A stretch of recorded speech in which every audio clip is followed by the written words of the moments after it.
광고 시간에도 말씀드렸듯이 이제 우리가 소그룹 모임을 시작하게 되는데 소그룹이라는 그 모임 형태에 대한 그 부분에도 기대감이 있고 또 특별히 주제로 저희가 첫 그룹 모임을 기도라고 정했는데 우리가 이 기간을 통해서 우리 안에 좀 기도를 향한 그러한 마음들이 커졌으면 좋겠고 각각이 커지면서 또 서로가 그 마음을 나누고 또 모아질 수 있는 그런 기회가 될 수 있기를 기대하는 마음이 있습니다.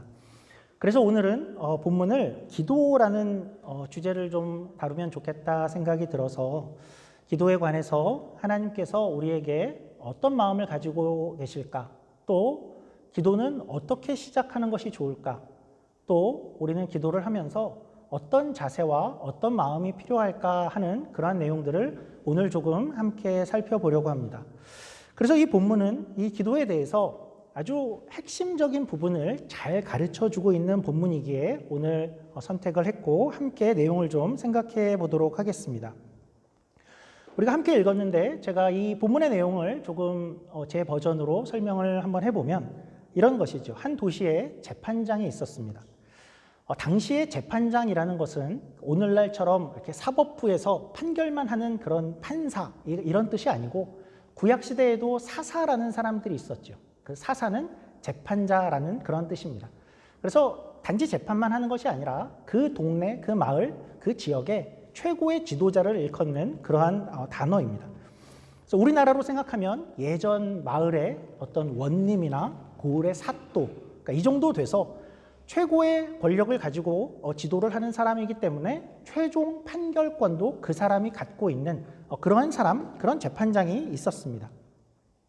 그런데 이렇게 마을을 다 다스리는 그 대장이라는 사람이 이 사람이 어떤 사람인가 보니까 하나님을 두려워하지 않고 사람을 무시하는 자다라고 얘기를 합니다. 굉장하죠. 그러니까 사실은 우리가 사람을 좀 이런 식으로 평가할 때는 어떻게 하는 식이 보통이냐 하면 보통은 저 사람은 하나님을 잘 믿지만 사람은 좀 별로야 그러든지 아니면 저 사람은 교회는 굉장히 교회를 반대로겠죠. 잘 안 믿지만 사람이 착해 라든지 아니면 교회를 잘 다니는데 사람이 별로야 라든지 그러니까 좀 이런 식으로 사람을 평가하게 되는데 이 사람은 어떻다 그러죠? 이 사람은 하나님도 두려워하지 않고 사람도 무시하는 그러니까 한마디로 말하면 굉장히 악당이고 그리고 못됐고 아주 형편없는 그러한 사람이었다라고 우선 이런 사람이 등장을 합니다. 그런데 이 마을에 이제 과부가 있었습니다. 당시에 또 과부들은 어떤 그룹이었냐 하면 그 당시에 과부가 되고 그리고 과부로 산다는 것은 그 시대 그 사회에서 가장 곤경에 처한 가장 힘든 삶을 살고 있는 대표적인 그룹이었습니다. 남자가 없이 여자가 혼자 그 당시에는 경제 생활을 할 수가 없었고 그래서 재정적으로나 사회적으로나 그러니까 남편이 없는 여자 그래서 굉장히 어렵고 고통 가운데 힘겹게 살아가는 그러한 그룹이 과부였는데 그런데 그 중에서 한 과부가 나오는데 단지 과부인 것도 너무나도 어려운데 거기에 원통한 일까지 생긴 것입니다. 억울한 일이 있었고 그래서 재판장에게 가서 이제 이 일을 해결해 주십시오라고 했는데 이 나쁜 재판장은 듣지도 않았다이죠. 그런데 이 과부는 한번 거절을 당했어도 이 문제를 그냥 해결하지 않고 그냥 버티며 살 수 있는 형편이 아니었고 그냥 넘어가고 그냥 지나가지 이럴 형편이 아니어서 그냥 멈출 수가 없었죠. 굉장히 절박한 그러한 처지여서 그렇다고 다른 방법이 있었던 것 같지 않고 도울 다른 사람이 있었던 것 같지도 않고 중재할 사람이 있었던 것 같지도 않고 그 재판장이 못됐다라는 것은 분명히 알고 있지만 다른 데 갈 데가 없어서 방법이 없어서 이 재판장을 계속 찾아왔다입니다. 이 재판장은 그의 성품답게 얼마 동안 계속 듣지 않았죠. 계속 들은 척도 안 하고 귀찮아 죽겠어. 나는 하나님도 두려워하지 않고 사람도 무시하는데 말이야. 그렇게 무시를 하다가 그러다 어느 날 이제 이 재판장이 이런 생각이 든 거죠. 와, 이 과부 맨날 찾아오네. 이런 거죠. 계속해서 찾아오는 걸 보면서 생각이 들기를 그러면 이 과부는 이러다가 맨날 언제까지나 찾아오는 거 아니야? 그러면서 나는 얼마나 귀찮아질까? 어떡하지 하다가 그냥 들어주지 한 것이죠. 그러니까 놔두자니 내가 더 귀찮겠어 라는 이유로 그러니까 그 과부를 위해서나 과부에게 동정을 했다거나 어떤 정의를 위해서는 전혀 아니고 나 자신이 너무 귀찮을까 봐 그래서 들어주었다 하는 그러한 내용입니다. 자, 그러면 이 이야기는 기도에 대해서 우리에게 뭘 가르쳐 주는 것일까요? 주제가 뭘까요? 많은 분들이 조금 오해할 수 있는 그런 내용인데요.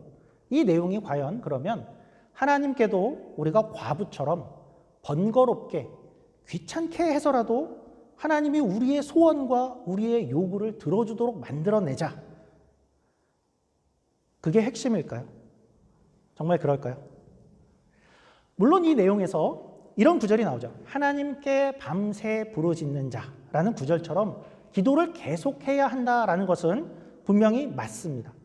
그 내용을 맞게 이야기를 합니다. 그러나 그래서 이 본문이 그래서 우리에게 이야기해주고 싶은 것, 기도에 대해서 이야기해주고 싶은 것이 우리가 그렇게 함으로 말미암아서 하나님을 귀찮게라도 하자. 그래서 얻어내자.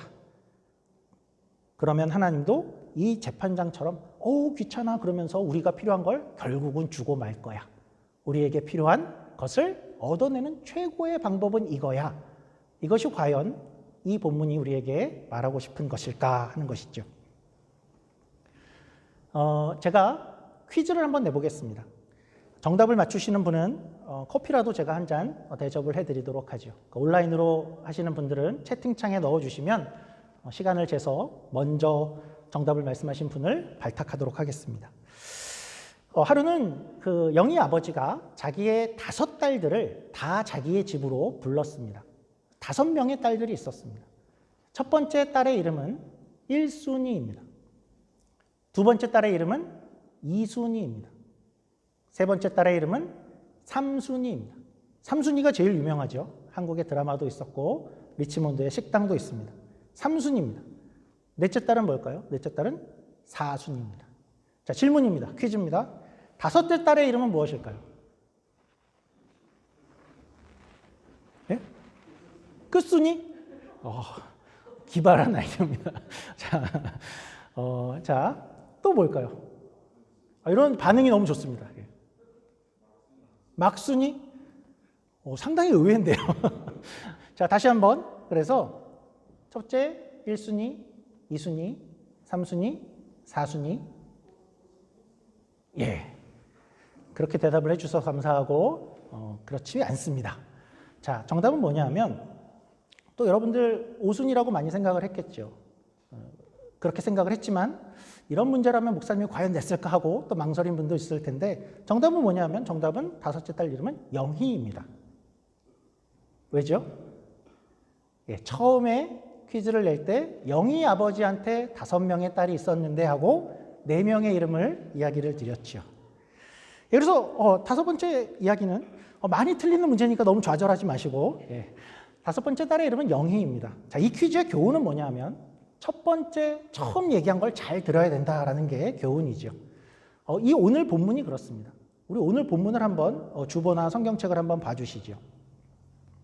이 본문을 보면 이 이야기, 이 비유 이야기의 주제가 뭐다 하는 거를 그 정답을 이 퀴즈처럼 제일 먼저 말을 해주고 시작을 하고 있었습니다. 우리 1절 말씀 한번 볼까요? 1절입니다. 1절 이렇게 이야기하죠. 예수께서 그들에게 항상 기도하고 낙심하지 말아야 할 것을 비유로 말씀하여. 그래서 이 비유의 이 이야기의 주제는 뭐냐 하면 기도를 하고 낙심하지 말아라가 주제입니다. 그런데 기도하고 낙심하지 말아라가 어떻게 주제가 되는 거죠? 어떻게 이 과부 이야기와 어떤 식으로 연결이 되는 걸까요? 아니, 이 이야기는 분명히 괴롭게 해서라도 얻어내자 이 얘기가 아니었단 말인가? 어떻게 기도하고 낙심하지 말자가 이 이야기의 주제가 되는 것일까요? 차근히 한번 생각을 해보죠. 우리가 어느 때에, 어떤 때에 우리가 기도를 하고 낙심할 가능성이 생기죠? 어떤 때에 낙심할 수 있는 그러한 마음이 생길 수 있습니까? 그런 때는 언제죠? 기도를 열심히 했지만 기도가 응답되는 것 같지 않을 때, 아무 변화가 없는 것 같고 내 기도대로는 안 되는 것 같고 그럴 때가 우리가 낙심할 수 있고 낙심할 가능성이 생기는 그러한 때이죠. 그러니까 만일 기도가 내가 하는 대로 뜻대로 응답이 되면 그때는 낙심할 그런 여지가, 낙심할 일이 전혀 없죠. 그래서 지금 이 비유의 핵심은 어디 있냐면, 지금 이 비유, 이 내용의 상황은 기도를 내가 부르짖었는데도, 그랬는데도 안 되고 있을 때입니다. 그래서 내가 낙심할 수도 있겠다 하는 그런 상황, 그때에 있다라는 것이 이 내용, 이 상황이고 이 비유를 이해하는 핵심이죠. 우리가 그럴 때가 있죠. 기도를 열심히 하는데 변화 없는 것 같고, 도대체 하나님이 들으시는지도 모르겠고, 계속해야 되는지도 모르겠고, 그럴 때 이 이야기를 들어라 하는 것입니다. 이 비유는 이제 이렇게 생각해 보자 하는 것입니다. 우선 너희가 기도를 하는데, 기도를 하는, 네가 바라보고 기도를 하는 그 하나님은 어떤 분이냐 하는 것이죠. 너무 좋은 분 아니냐? 너희의 아버지고 너희의 아빠라고 생각해서 기도하는 거 아니냐? 너무 좋은 분 맞지? 그렇지? 자, 그러면 반면에 여기 이야기에 나오는 재판장은 어떤 사람이냐? 그 사람은 그 좋은 하나님과는 전혀 비교를 할 수도 없는 그런 정말 나쁘고 악하고 동정심도 없고 사람을 무시하는 그런 형편없는 자가 이 재판장 아니냐. 그런데 이 이야기에서 그런 자도 자기에게 이렇게 열심히 구하는 이가 있다면 그게 귀찮아서라도, 다른 이유가 아니라 내가 괴로울까 봐라도, 그런 이기적인 마음에서라도 그 원한을 들어준다면, 그런 재판장도 들어주는데 하나님이 과연, 하나님이 정녕 너희를 모른 척 하실까이죠. 그걸 묻는 겁니다. 그러면 하나님이 이 재판장보다도 못하단 말이냐? 그것을 묻는 것이죠. 재판장이 들어주는데 하나님이 안 들어주실까입니다. 우리 본문을 다시 한번 보죠. 6절과 7절 제가 한번 읽어드리도록 하겠습니다. 이렇게 되어 있었죠. 6절입니다. 주께서 또 이르시되 불의한 재판장이 말한 것을 들으라. 불의한 재판장 말하는 거 들었지? 불의한 재판장도 그렇게 하는데 7절 하물며 하나님께서 그 밤낮 부르짖는 택하신 자들의 원한을 풀어주지 아니하시겠느냐? 그들에게 오래 참으시겠느냐? 내가 너희에게 이르노니 속히 그 원한을 풀어주시리라. 그래서 이 이야기는 어떤 상태라고요? 기도를 하지만 아무 변화가 없는 것 같을 때, 기도를 과연 듣고 계신지 모르겠다 할 때에 불의한 재판장도 이렇게 들어준다면 우리의 기도를 하나님이 안 들으실 리가 없다. 그는 분명히 하나님이시고 좋으신 분인데 분명히 들어주실 것이고, 그러니 너희가 그때에 낙심하지 말아라 하는 이야기를 하는 것입니다. 그래서 이 이야기의 핵심은 어디로 우리를 이끄냐 하면, 기도에 대해서 우리가 기도를 하는 그 대상이 어떤 분이냐 하는 대로 우리의 생각을 이끌어가죠. 가장 중요한 것은 그 하나님이 어떤 분이냐 하는 것입니다. 재판장보다 훨씬 나은 분인 건 분명하고 그 대상이 어떤 분이냐 하는 것에 초점을 맞추게 하는데, 그래서 이 부분뿐만 아니라 우리가 기도를 생각할 때 가장 핵심은 늘 우리가 누구에게 기도를 하고 있는가 하는 것이 늘 기도의 핵심이다라고 생각을 하게 됩니다. 성경이 기도에 대해서 많은 이야기를 하고 있는데 가장 많이 기도에 대해서 이야기하는 내용들은 어떤 내용일까요? 성경에서 기도를 할 때에, 기도라는 이야기를 할 때에 어떤 지점을 늘 들고 기도한다라는 이야기를 하고 있냐 하면 이런 식입니다. 너희가 기도하는 대상이 누구냐라는 것에 초점을 맞춥니다. 이런 식이죠. 야, 하나님이 어떤 분이야? 하나님은 이런 분이잖아. 그러니까 기도할 수 있는 거잖아. 야, 너희가 기도하는 그 하나님은 어떤 분이야? 그런 식이죠.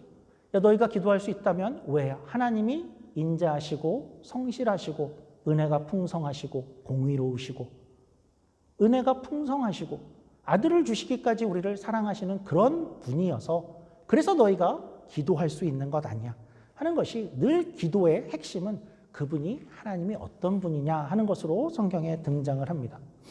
이것의 대표적인 본문이 마태복음 산상수훈에 있죠. 우리가 기도의 시간에도 잠시 살폈었는데요. 우리 한번 다시 화면을 좀 보여주시면 마태복음 7장 말씀입니다. 아주 유명한 말씀인데 한번 제가 읽어보겠습니다. 마태복음 7장 7절입니다.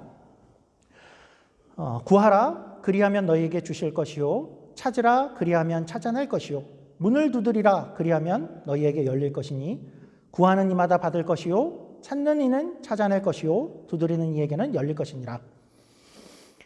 너희 중에 누가 아들이 떡을 달라 하는데 돌을 주며 생선을 달라 하는데 뱀을 줄 사람이 있겠느냐? 너희가 악한 자라도 좋은 것으로 자식에게 줄 줄 알거든 하물며 하늘에 계신 너희 아버지께서 구하는 자에게 좋은 것으로 주시지 않겠느냐? 그러므로 무엇이든지 남에게 대접을 받고자 하는 대로 너희도 남을 대접하라. 이것이 율법이요 선지자니라. 그래서 구하라, 찾으라, 두드리라. 구하면 받고, 찾으면 찾고, 문을 두드리면 열릴 것이다. 그런데 왜요? 왜가 중요하죠. 왜 이렇게 되죠? 그건 말이야, 하나님이 말이야, 그분은, 내가 예를 들어볼까? 야, 사람도 아들이 떡을 달라고 하면 돌을 주는 부모가 어디 있겠냐? 떡을 달라고 빵을 달라고 하는데 옛다 하고 돌을 던지는 부모가 세상에 있겠냐? 부모가 아들이 생선을 달라고 하는데 뱀을 줄, 그러니까 한국 사람들은 더 좋아할 수 있지만 여기서는 그렇지 않죠. 뱀을 던져줄 그런 부모가 세상에 어디 있겠느냐? 그래서 이야기하고 싶은 것은 아무리 생각해도 악한 사람이라도 자기의 자식에게는 좋은 것으로 주는데 하나님은 어떤 분이냐? 그 악한 사람하고 비교나 되는가? 악한 자식에게 좋은 것을 주는데 우리가 기도하는 하나님은 얼마나 좋은 분인데 좋은 것을 주지 않겠느냐. 그래서 기도의 핵심은 역시 그 하나님이 어떤 분이냐. 그래서 좋은 분이어서 우리가 구할 수 있다인데, 그런데 우리가 보면 한 구절이 더 이어지지요. 이제 마지막 12절은 그러므로라고 시작을 합니다. 여기 12절이 사실은 이 이야기의 결론입니다. 조금 의외입니다. 12절이 결론입니다. 12절을 제가 한번 읽어보겠습니다. 그러므로 무엇이든지 남에게 대접을 받고자 하는 대로 너희도 남을 대접하라. 이것이 율법이요 선지자니라. 이건 무슨 뜻일까요? 왜 갑자기 이 이야기가 여기에 붙어 있죠? 이것이 어떻게 연결이 될까요? 여기서 남은 상대편이라는 뜻입니다. 그리고 여기 본문에서는 하나님을 뜻하는 것입니다. 그래서 이 내용은 어떤 뜻이냐면 이런 뜻입니다. 너희가 지금 기도를 하고 있는데 하나님께 구하고 하나님께 찾고 있는데 너희가 그렇게 기도를 하면서 기대하는 게 뭐냐? 기대하는 것은 너희가 기도하는 그 하나님이 너희 아버지와 같으면 좋겠지. 하나님이 너희를 어떻게 대접해 주기를 바래? 아들로 대접해 주기를 기대하고 있지. 그러니까 나를 하나님이 지금 아들로 대접해서 아주 좋은 것을 주기를 기대하면서 그렇게 기도하고 있지. 그러면 너희는 하나님을 어떻게 대접해야겠니? 하나님을 너희는 어떻게 대우하고 있니? 너희도 하나님을 아버지로 대접을 해야지. 그러니까 이것이 기도의 늘 핵심입니다. 누구에게 기도하고 있는가? 하나님을 아버지로 여기고 있는가? 아니면 나는 기도를 하는데 하나님 하면서 기도를 하지만 하나님은 단지 내 목적과 내 소원을 채우기 위한 어떤 수단으로만 하나님을 여기고 있는가? 그렇게 여기고 있다면 과연 맞는 걸까? 나는 하나님이 마치 아버지와 같아서 아들에게 좋은 것을 주듯이 그렇게 주기를 바라면서 나는 하나님을 대하기를 나는 내 목적과 요구만 달성하면 되고 그 하나님은 내 아버지든 누구든 상관이 없어라고 여기면 그것이 맞겠는가 하는 것입니다. 하나님을 네가 아들 대접을 받고 싶듯이 하나님을 아버지 대접을 해라 하는 것이 아버지로 놓고 아버지로 대상을 놓고 그렇게 기도하라가 이 내용의 기도의 또한 핵심이 되는 것입니다. 자, 우리가 오늘 이제 화면 감사합니다. 화면 감사하고요. 이제 결론에 좀 도달해 보죠. 자, 그러면 우리가 기도라는 것을 우리는 어떻게 해야 잘하는 것일까요? 기도의 핵심은 그 하나님을 우리가 아버지로 여길 수 있는가? 그것이 우리의 핵심이라면 어떻게 해야 우리가 기도를 잘 해 나갈 수 있을까? 또 이런 표현이 좋은 표현일지 모르지만 우리가 많이 쓰는 표현이니까 어떻게 하면 우리가 좀 기도가 늘 수 있을까? 더 기도라는 것을 이해하고 또 기도의 복을 누릴 수 있을까? 어떻게 하면 될까요? 제가 두 단계를 한번 생각해 봤습니다. 너무 간단해서 실망을 하실 수 있지만 꼭 기억해 주시길 바랍니다. 첫 단계는 기도를 직접 시작하는 것입니다. 기도를 직접 해보는 것입니다. 그래서 마태복음은 사실 그렇게 시작을 했던 것입니다. 어떻게 시작했었죠? 구하라. 찾으라, 두드리라. 너희가 지금 구하고 있지 않다면 구해봐라. 찾지 않고 있다면 찾아라. 문을 두드리고 있지 않다면 두드려 봐라. 기도를 해봐라. 하나님께 그렇게 나아가 봐라. 그것이 첫 단계입니다. 그런데 왜 해봐야 하냐 하면 세상에는 우리가 어떤 것을 배우고 그것의 복을 누리는 데 있어서 책으로 배워서 할 수 있는 것이 있고 그리고 직접 해봐야만 알 수 있는 것들이 있습니다. 또 축구 얘기를 좀 들어보죠. 축구를 예를 들면 축구를 만약에 책으로 열심히 배우면 어떻게 될까요? 책으로 열심히 축구를 배운 사람은 이런 생각을 하게 되죠. 내가 운동장에 나가기만 하면 훨훨 날아다닐 거야. 이런 생각을 하게 되어 있습니다. 요즘은 좀 시대가 시대이니 유튜브로 배웠다고 생각을 해보죠. 유튜브로 축구를 열심히 배운 사람은 내가 운동장에 나가기만 하면 공이 날라오면 가슴 트래핑을 해서 왼쪽으로 가려다가 오른쪽으로 틀어서 가마차기를 해서 슛을 넣고 와 이렇게 생각을 하게 되겠죠. 그러면서 나는 축구 천재인가 봐. 나는 축구를 잘하는 사람이야 라고 생각하기가 쉬워지죠. 과연 그렇게 배워서 축구가 늘어갈까? 또 다른 한 사람이 있습니다. 이 사람은 연애를 책으로 배운 사람입니다. 와, 축구보다 더 끔찍할 것이 예상이 되죠. 책으로 배운 원칙대로 거기서 배운 원칙들을 외우고 거기서 시작된 상상만으로 과연 그 사람이 연애를 잘하는 사람이 될까요? 그렇지 않죠. 경험이 있고 사람을 만나보고 실패도 해보고 그래야 느는 것이죠. 그리고 특별히 책으로 연애를 배우는 사람의 가장 불쌍한 점은 어떤 것일까요? 직접 연애를 하는 복을 못 누린다라는 것이죠. 그러니까 상대를 보는 행복감이나 같이 있을 때의 평안함이나 어떤 사람이 내 편을 들어주는 것의 기쁨 그런 것을 누릴 수가 없다는 데에 문제가 있죠. 기도가 그렇습니다. 절대 기도는 지식으로 그리고 정보를 많이 얻어서 기도는 그렇게 이런 거래라는 그러한 것으로는 직접 경험을 해보지 않으면 절대로 알 수 없는 것이 기도의 세계입니다. 그러니까 상상으로는 분명히 이런 것일 거야 라고 각자가 상상하는 것이 있지만 그러나 정작의 기도의 세계에 들어가게 되면 전혀 다른 경험을 하게 되는 것이 기도이지요. 그래서 여러분들이 기도를 또 시작하고 또 다시 시작할 수 있으면 좋겠습니다. 그래서 이러한 복을 누리고 이러한 것이 어떤 것인지 기도의 세계가 무엇인지 직접 경험할 수 있으면 좋겠습니다. 두 번째 단계가 있습니다. 두 번째 단계는 뭐냐면 여러분들이 이렇게 기도를 시작하신다면 누가복음에서 발견하듯이 하나님께 밤낮 부르짖어라입니다. 열심히 기도하라입니다. 그러니까 문자적으로 밤에도 낮에도 이렇게라기보다는 지금보다 더 열심히 기도해보라. 이것이 두 번째 단계입니다. 이것은 왜 중요하냐 하면 기도를 열심히 해야 하나님이 들어줄 거야 라든지 기도를 한 100시간은 채워야 들어줄 거야 라든지 밤을 새워야 더 효과가 있어 라든지 그런 것 이상의 밤낮 이렇게 지속적으로 기도를 하는 데에서 오는 가장 큰 유익은 가장 중요한 이유는 분명히 해본 사람은 여러분들이 알고 있을 텐데 지속적으로 기도를 하면 점점 더 그 기도가 하나님 그분 자체에 더 집중하게 되어지게 됩니다. 그러니까 처음에는 기도를 시작하게 되면 누구나가 다 자신의 사정, 내 목표, 내 요구, 내 필요 그러니까 이런 것에 집중되기 마련입니다. 그것은 매우 당연하고 정상입니다. 그리고 그것은 좋은 것입니다. 그런데 계속 기도를 하다 보면 그러면 점점 더 그 기도의 초점이 그 목표와 항목들 이상의 하나님께로 집중되어지게 됩니다. 그러니까 무슨 말이냐 하면 기도를 계속 지속적으로 하는 사람은 자기의 기도 제목에 머물 수 있는 사람은 제가 생각하기엔 없습니다.